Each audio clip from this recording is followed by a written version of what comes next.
Hey everyone, welcome back to M&M PTE NAATI. This is Manmohit. Now guys, in today's video, again, I'm going to give you one exam question for the fill in the blanks reading and give you 2 minutes to solve that one first by yourself. And in the comments on below, do leave down how many correct answers did you get out of 4, or if you face any sort of difficulty in this question or anything like that, you can also leave them down in the comment section below. I just want to see how many answers are we able to get correct and all those kind of things. And after 2 minutes, what I'll do is I'll come back to you and we'll go through that question together to see as to what are the correct answers, obviously, but then how do we get those correct answers using some grammar rules, collocations, and a bit of logic as well. Also, if you need any sort of help and support with your PTE or the NAATI exam, NAATI could be Hindi, Punjabi, or Gujarati. We do have coaching and the one-on-one consultations available if you don't want to go for the coaching. 30 minutes or 1 hour one-on-one consultations. If you need those with us, you can get in touch with us on either Instagram or Facebook. The links are in the description, or just search for M and MMPT NAATI and we can have a chat. Let's start.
All right, so this is the question. So I can see that we have got 4 blanks over here and then 7 different options.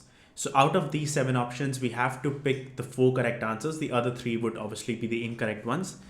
First sentence or the first blank says, you don't have to drive far into the forests to hear the dash. So here I would be using a grammar rule which says that if I see the word the, which is an article, the next word would either be a noun or an adjective, either one of those. If you do not know what noun or adjective are, you can also look up the definitions of them. Noun is something which is a name, a place, or a thing. Adjective is something which modifies a noun. So we are looking for a noun or an adjective over here. So ordinary could be the answer. Overlook could be distinctive. Yes, because it's ending with IVE, so it's an adjective. So that could be the answer. Charge could also be. Invasive could be. Glimpse can also be, and chase could also be, because pretty much all are noun and adjectives. So overlook, yes, cannot be because it's more of a verb. Invasive could be adjective or a verb, so I'm still including that in the condition. So to hear the dash hooting of the barred owl. So hear the dash hooting, right? So hooting, it's a noun, right? So we are missing a word before noun. Adjective, we know what happens is it modifies a noun and it always comes before a noun. So that means here it can't be a noun. We are looking for an adjective. So that narrows down our options. So the options are ordinary, distinctive, yes. Charge, it cannot be. Ordinary, it cannot be. Invasive, yes, it could be. Glimpse can't be, and chase can't be. Why? Because others are nouns. We are looking for adjectives. So distinctive or invasive. Let's read out the sentence again. You don't have to drive far into the forests to hear the dash hooting of the barred owl. Distinctive means different, right? Invasive hooting of the barred owl doesn't make any sense. It has to be distinctive. Hooting means different, a unique hooting of the barred owl. So if you drive deep into the forest, you will hear a different and a unique sound of the owls. So distinctive would be my correct answer. So what I'll do is, in the exam, you would be able to drag and drop your answers. And once you drag and drop one answer, one option, that means that option is gone. You cannot use that again. So the distinctive has been used. Let's look at the second one now. It says, in fact, you can find them in the neighborhoods where, so find them who? We're talking about the barred owl, where you might dash one perch above on a walk. So the grammar rule that I would be using over here is, after the word might, we're looking for a verb in the first form. Okay, so where you might dash. So overlook could be the answer, charge could be the answer, glimpse could be the answer, chase could be the answer. So out of these four, where you might overlook one perched above on a walk, overlook means you didn't see, you ignored it, you didn't see that. Whereas we are looking for perched above on a walk means it's sitting above on a walk. So we're looking for something we can see. Where you can charge, where you might charge one, doesn't make any sense. Where you might glimpse one. Yes, that sounds like my correct answer. Glimpse means looking, see. Where you might chase one perched above on a walk. Now, there's nothing talks or we are chasing an owl. It just means we are glimpsing, we are looking at it. So where you might glimpse. Glimpse would be my correct answer. Again, I'll cross it down because we have used the word glimpse. Next we have is, or you might be surprised when one swoops down. Swoops means come down very quickly to dash you away from its territory. It'll come down very quickly to dash something away, right? Here another grammar rule would be used because we have got the word to. After that, it is always going to be a verb in the simple form. Simple form means in the first form. So it could be overlook, it could be charge, or it could be chase. One out of these three. And we're looking for something, it does something you away, right? So swoops down to overlook you away doesn't make any sense. To charge you away, charging something away doesn't again make any sense. To chase you away, right?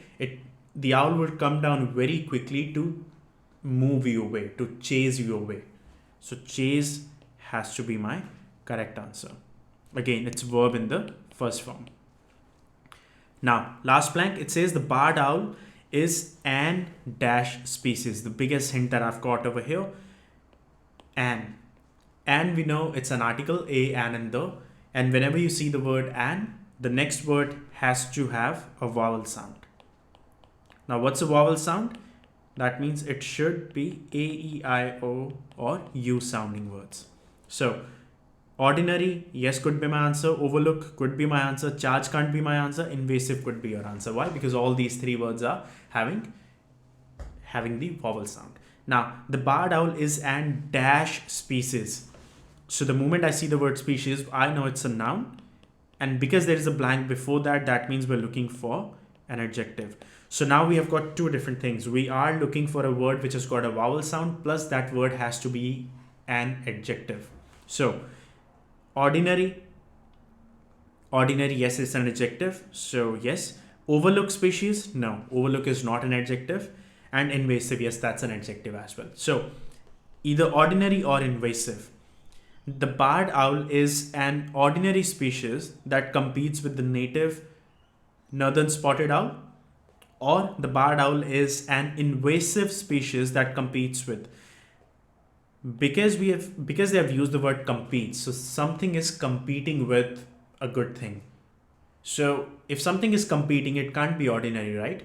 If something is competing, it has to be invasive. Invasive means very quick. So it's a very positive, impactful word as compared to the word ordinary. If I put the word invasive, that sounds a lot better than ordinary. So if I say the barred owl is an invasive, is a quick species, that competes with the native northern spotted owl, that means yes, it's a very competitive kind of bird.